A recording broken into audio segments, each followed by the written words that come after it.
Bonsoir à tous. On se retrouve aujourd'hui pour la cinquième partie sur la gestion des jeux déséquilibrés. Si vous vous demandez pourquoi j'ai toujours un bonnet, eh ben c'est parce que toujours pas de chauffage. Et si vous avez remarqué ma nouvelle chaise, eh bien bravo à vous. Si vous avez remarqué une nouvelle chaussette, j'ai parlé très vite. Si vous avez remarqué mes nouvelles chaussettes, c'est inquiétant puisque vous n'êtes pas censé les voir. Et donc, on commence sur cette cinquième partie sur l'utilisation des algorithmes avancés pour la gestion des données déséquilibrées. Un petit rappel avant ça sur ce qu'on avait vu, hop, les sessions précédentes. Et c'est forcément quand je démarre que ça ne marche plus. Allô? Allez.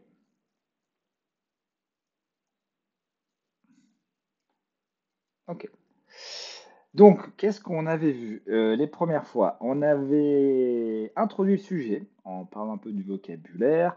Ensuite, deuxième partie, l'évaluation des modèles, où on avait présenté les différentes métriques pertinentes dans le cas d'un jeu déséquilibré. Ensuite, on avait parlé d'échantillonnage, donc et de suréchantillonnage et de sous-échantillonnage pour essayer de compenser la différence de distribution entre la classe positive et la classe négative. La dernière fois, on avait vu donc les algorithmes sensibles au coût, donc c'est-à-dire comment venir modifier l'erreur, entre guillemets, à accorder plus d'importance aux erreurs sur la classe positive pour essayer de dire au modèle ces erreurs coûtent plus cher. Dernière partie officielle, parce que je vous réserve des petites surprises. Donc dernière partie aujourd'hui sur les algorithmes avancés. Donc qu'est-ce qu'on va voir aujourd'hui? On va voir quatre approches, les quatre dernières approches pour la gestion des données déséquilibrées. On va voir tout d'abord tout ce qui est la gestion des seuils dans les modèles probabilistes, la calibration de ces probabilités, les algorithmes d'ensemble et des algorithmes qu'on appelle monoclasses, de classification monoclasse. Euh, J'imagine que c'est cette traduction en français. Allez, première partie, le fait d'aller chercher, de faire bouger le seuil de probabilité. Puisque donc dans un problème de classification, et donc les algorithmes qui prédisent une probabilité, souvent il y a un seuil qui par défaut est à 0,5, c'est-à-dire si la probabilité est supérieure à 0,5, c'est la classe positive, si c'est inférieur à 0,5, c'est la classe négative. Donc c'est vraiment une valeur par défaut et souvent ça ne représente pas du tout l'interprétation optimale qu'on veut donner à notre problème. Donc les questions c'est du coup c'est quoi le seuil optimal et comment on fait pour trouver le meilleur compromis sur ce seuil. La réponse est simple, et la réponse elle est empirique. Il faut tester. Il faut tester différentes valeurs de seuil et voir ce qui marche le mieux pour répondre à votre problématique en particulier.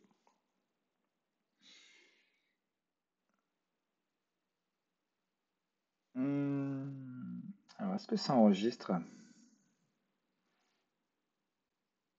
Une question, ça. Petite pause. Petite pause. J'ai l'impression que je parle dans le vent. On est le 6. Ouais, on est le 6. Ok, ça a l'air d'enregistrer. Je croise les doigts pour que ça enregistre. Sinon, il faudra tout recommencer. Ok, donc on reprend. Donc on était sur les seuils et donc on commence pour déterminer le meilleur seuil quand on va utiliser une courbe ROC. Donc pour rappel, une courbe ROC, c'est une courbe qui résume les différents seuils. Et donc on a à notre disposition l'air sous la courbe qui va permettre de résumer en fait la performance du modèle selon tous les différents seuils. Le but étant d'avoir une aire sur la courbe le plus proche de 1. Donc c'est très intéressant comme outil diagnostique. Pour rappel, donc en abscisse, en ordonnée, c'est le TPR et en abscisse, c'est le FPR. Et en fait, ce qu'on va faire pour trouver le meilleur seuil, c'est d'utiliser le G-mean, donc la moyenne G, qui est la racine carrée du produit entre le TPR, ou la sensibilité, et la spécificité, qui est 1 moins FPR. Et donc on va utiliser ça pour déterminer le meilleur compromis. Tac, voilà. Donc, comment on fait ça concrètement? Donc, avec du code, on va déterminer donc, les probabilités qu'on va mettre dans y hat. On va prendre que les probabilités de la classe positive. On va calculer la courbe ROC avec ROC Curve qui va nous donner donc les FPR, les TPR et les différents seuils. Et ensuite, tout simplement, on applique la formule, donc la racine carrée de ce que je viens de vous dire. Et on récupère l'indice de la valeur maximale, ce qui nous donne, dans notre cas, donc un seuil optimal à 0,016 pour une valeur de Gmin à 0,933. Donc ce point, du coup, on l'a affiché, c'est le point, entre guillemets, qui tend le plus en haut à gauche, donc qui semble être le meilleur compromis. Voilà pour la courbe ROC. Il y a également un autre outil statistique qui permet de trouver le même seuil, c'est le Udensity Statistics Index. Donc en fait, ça se base sur une formule extrêmement proche, hein. On calcule cet indice qui est ici, là, donc TPR moins FPR, et on prend l'indice maximum et on obtient la même valeur. Ça marche aussi, c'est peut-être plus direct. Dans le cas d'une courbe Precision Recall, et ben là, on va utiliser l'incontournable mesure qui met en relation ces deux grandeurs. Et donc, je parle bien évidemment du F-score. Et donc, notamment, donc, la F-score, je le rappelle, hein, c'est la moyenne harmonique entre la précision et le recall. Et donc, ça va nous permettre de trouver le meilleur compromis par défaut, bien évidemment. Donc, comment on fait ça dans notre problème? Donc, comme tout à l'heure, on prédit les probabilités, on récupère les probabilités uniquement de la classe positive, on appelle la méthode Precision Recall Curve qui nous donne les différentes valeurs de précision, de recall et les seuils. Et ensuite, on calcule le F-score sur la formule, soit avec directement l'implémentation de scikit-learn. Et on récupère l'indice de la valeur maximale pour récupérer le meilleur seuil. Et donc là, dans ce cas-là, le seuil maximal est à 0,256 pour un F-score à 0,756 qu'on affiche sur le graphique en haut à droite.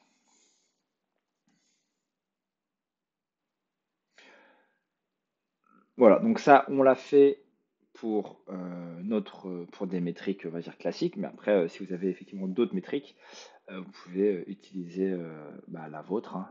Il suffit de reprendre la même démarche, sauf que le but, ça va être de calculer les différentes valeurs associées à votre métrique. Deuxième partie, c'est ce qu'on appelle la calibration des probabilités. Donc par défaut, les probabilités ne sont pas calibrées, donc elles vont forcément dans un jeu de données déséquilibré favoriser la classe majoritaire, donc offrir une probabilité plus grande que sur la classe majoritaire. Et donc ça d'une part, et d'autre part, c'est que donc en général les modèles de classification ils vont prédire la classe, et nous ce qu'on va vouloir faire, enfin ce qu'on va vouloir entre guillemets influer, c'est sur la probabilité. Donc il va falloir qu'on récupère la probabilité pour savoir à quel point le modèle est confiant sur sa prédiction. Et certains modèles de classification ne supportent pas ça par défaut. Donc la calibration de probabilité, ça va nous permettre deux choses. D'une part, de mieux calibrer les probabilités et de permettre à des modèles qui ne fournissent pas des probabilités d'en donner. Typiquement, les arbres de décision ou un KNN. Donc, l'idée derrière ça, donc ça va être d'entraîner un régresseur qui va mapper la sortie dans une valeur entre 0 et 1. Pour ça, on a deux techniques qui sont directement implémentées dans scikit-learn, qui sont le plate scaling, où là, on va utiliser donc, une régression logistique pour transformer les probabilités du classifieur, non, les prédictions du classifieur en probabilité, pardon, et un autre point qui s'appelle la régression isotonique, où là, on va entraîner en fait une ligne libre le plus proche des différents points. Donc, c'est une méthode qui nécessite plus de données, hein, enfin plus complexe, mais plus puissante et qui marche mieux en général. Pour utiliser ça dans scikit-learn, on va utiliser donc Calibrated Classifier CV en précisant la méthode, donc sigmoid pour la première, isotonique pour la seconde. On lui fournit l'estimateur qu'on veut calibrer et ensuite ça fonctionne. Donc là, pour un SVM, par exemple, donc de base, avec un SVM classique, on a une ROC AUC à 0,804.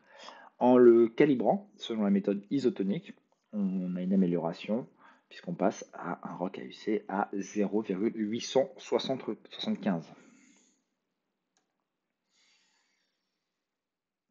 En ajoutant à cela, du coup, un SVC sensible au coût, en ajoutant donc le class weight à balance, et on monte à 0,9616. Donc 96,6, pardon. Vous voyez là l'intérêt de venir combiner finalement toutes les notions qu'on a vues précédemment pour que à la fin, finalement, on ait vraiment du béton armé entre guillemets sur nos algorithmes pour gérer le déséquilibre. On peut faire donc la même chose sur les arbres de décision. Donc par défaut, avec un arbre de décision, on a un ROC AUC, une ROC AUC à 0,842 et en le passant, en le calibrant, on arrive à 859. Donc une légère amélioration.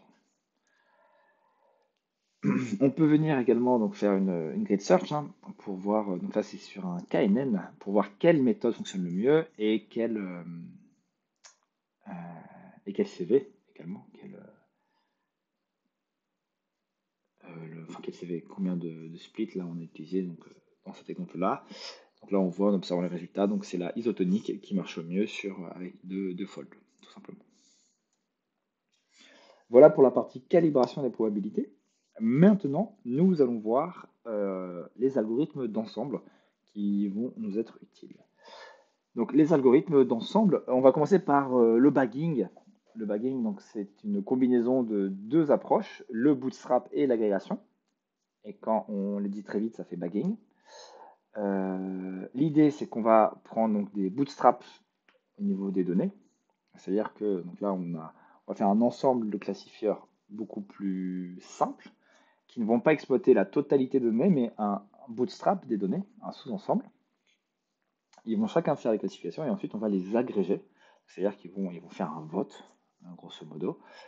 Et donc la classification finale de l'ensemble des classifieurs, ça va être ça va prendre en compte l'ensemble des différents votes. Et donc cette technique-là, c'est ce qu'on appelle le bagging. Pour le faire, bagging classifieur, tout simplement. Donc par défaut, c'est un arbre de décision, mais vous pouvez très bien lui donner votre estimateur et il va effectuer les opérations qu'on a décrites précédemment. Donc en faisant ça, on a une ROC AUC à 0,871.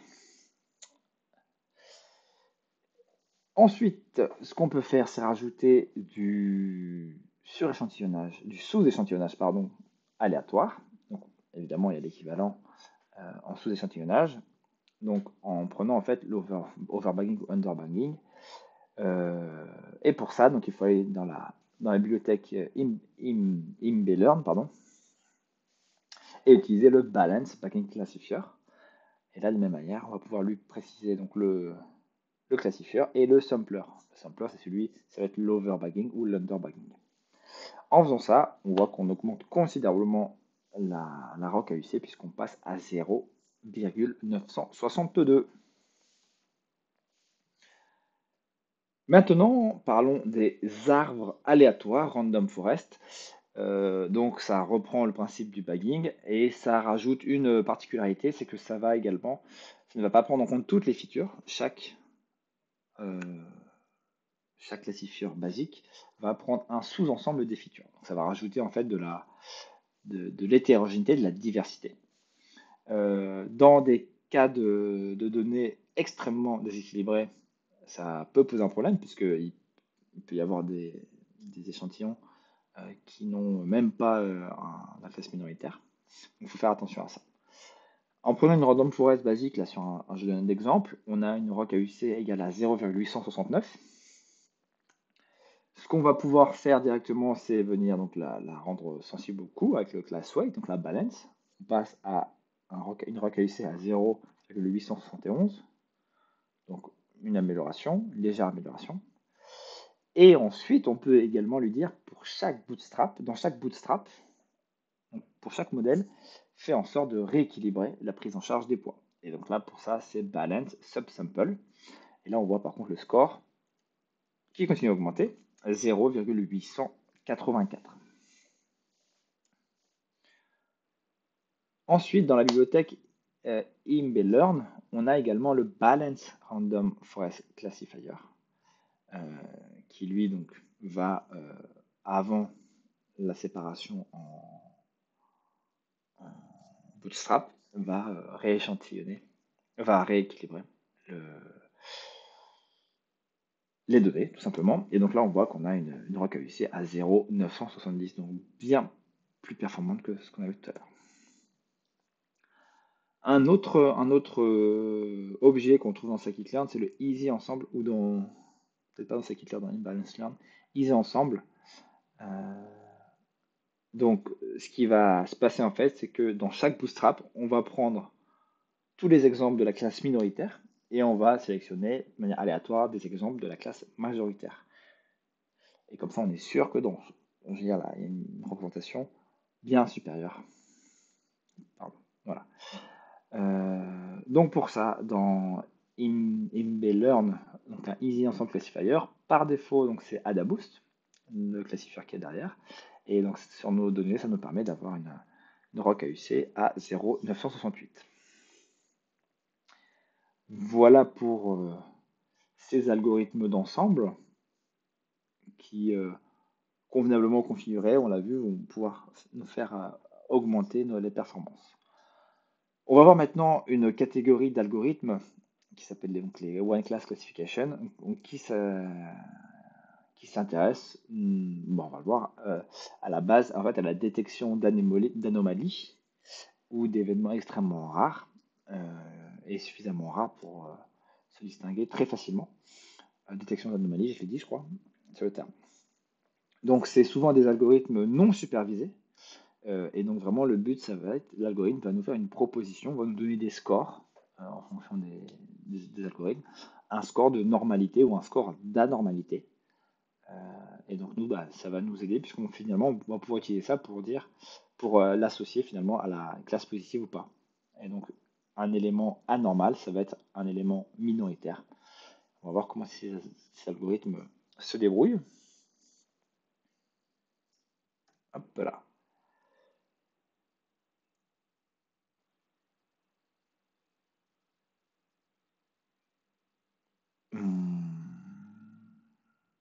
Ah oui, l'inconvénient, c'est que du coup, ça va prendre toutes les données pour lancer, enfin, ce qu'on va faire, pardon, je récapitule. On va prendre toutes les données et on va enlever l'information qu'on a de la classe et c'est l'algorithme qui va lui nous dire quels éléments il trouve anormaux. Donc finalement, on va perdre l'information qu'on avait sur la classe minoritaire pour aider l'algorithme à lui dire voilà ce qu'on a. Puisque là, il part de zéro et c'est lui qui va nous faire une proposition d'éléments minoritaires. Dans scikit-learn, on a 4 grandes approches, One Class SVM, les Isolation Forest, Elliptic Envelope et Local Outlier Factor, qu'on va présenter rapidement. Donc le premier, le One Class SVM. Donc on va utiliser donc l'idée d'un SVM pour classifier des outliers. Donc One Class SVM, et donc là, hop, on le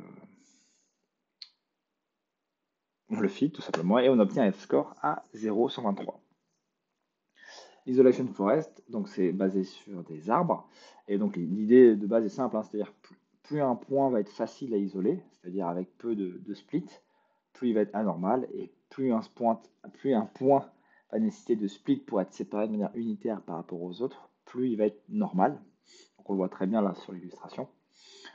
Et donc l'isolation forest, ça va nous donner un score de normalité à chaque fois. Donc là, on lui précise un argument qui s'appelle la contamination. Donc en fait, c'est un hyperparamètre. On lui dit, là, dans notre cas, on attend 1% d'outlier. Donc lui, il va s'entraîner et nous ressortir à peu près 1% d'outlier. On a un score qui est meilleur que tout à l'heure, puisque là, on a un score à 0,154. La troisième méthode, donc le minimum covariance determinant, donc très adapté si la distribution des données est gaussienne. Il essaie de tracer une ellipse en fait sur les données qui sont considérées comme normales, et toutes les données à l'extérieur de cette ellipse vont être considérées comme anormales. Donc au niveau de l'API, on retrouve quelque chose de très similaire avec un hyperparamètre de contamination qu'il va falloir configurer. Et donc là, on obtient un score à 0,157. Quatrième méthode, LOF, Local Outlier Factor. Donc ça, c'est basé sur les voisins les plus proches. Et l'idée est assez simple à comprendre, enfin en tout cas intuition. Plus il y a de voisins proches autour de moi, plus je suis normal, plus je suis isolé, plus je suis anormal. Alors visuellement, on voit très bien. Et au niveau de l'API, de la même manière, un hyperparamètre de contamination. Et ensuite, on peut l'entraîner. Et là, on a un score de 0,138. Voilà pour les derniers algorithmes qui sont algorithmes de one class qui peuvent être utiles. Là, on les a utilisés tels quels, mais ça peut être aussi intéressant de les utiliser, finalement les scores de normalité, de les utiliser en tant que feature dans nos algorithmes de machine learning classiques. Si on récapitule ce qu'on a vu à l'instant, qu'est-ce qu'on a vu? On a vu une première approche de probabilité, enfin de trouver le meilleur seuil probabilité, trouver les seuils optimaux. Pour la courbe ROC, on peut utiliser la métrique, la G-min. Pour la courbe PR, on peut utiliser le F-score. Et bien sûr, on peut adapter ça à n'importe quelle autre mesure. Deuxième partie, c'était la calibration de probabilité. Et grosso modo, c'est comment donner la capacité à un modèle de nous donner des probabilités et pas seulement la classe brute. Donc pour ça, on a vu l'outil Calibrated Classifier CV avec deux approches, le plate scaling et la régression isotonique qu'on a appliqué. Troisième grande partie qu'on a vue, c'était les algorithmes d'ensemble qui permettaient de faire des choses incroyables. De base, on a vu le bagging avec le bagging classifier. Ensuite, on l'a équilibré. Ensuite, on a vu le random forest qui rajoute de la sous-sélection de features. Et puis on l'a équilibré. Et puis ensuite, on a équilibré les différents splits, les différents modèles naïfs. Et on a également fait du sous-échantillonnage aléatoire. On a ensuite vu l'ensemble facile. Et enfin, on a terminé par des modèles non supervisés, le One Class Classification. Hop, on en a vu 4, le One Class SVM, Isolation Forest, l'enveloppe elliptique et Local Outlier Factor, qui à chaque fois vont nous permettre de définir si un point est normal ou pas. Donc ça peut soit être utilisé de manière brute, soit être utilisé en tant que score. Voilà pour aujourd'hui, donc j'espère que vous avez découvert des choses, ou en tout cas que maintenant vous avez des nouveaux outils à votre arsenal pour vous attaquer à des jeux de données déséquilibrés. On a terminé donc les grandes parties du livre, donc la gestion des jeux de données déséquilibrés. On verra dans la prochaine vidéo des projets d'exemple de manière concrète, comment on applique ces algorithmes, quelle est la démarche d'applications. Donc, il y a 4 ou 5 projets. On abordera vraiment de la partie je récupère les données, je les explore et quel algorithme j'exploite, je compare, etc. Donc, super intéressant. Donc, ne manquez pas ça. Et sur ce, je vous souhaite une excellente soirée. Et voilà. À bientôt.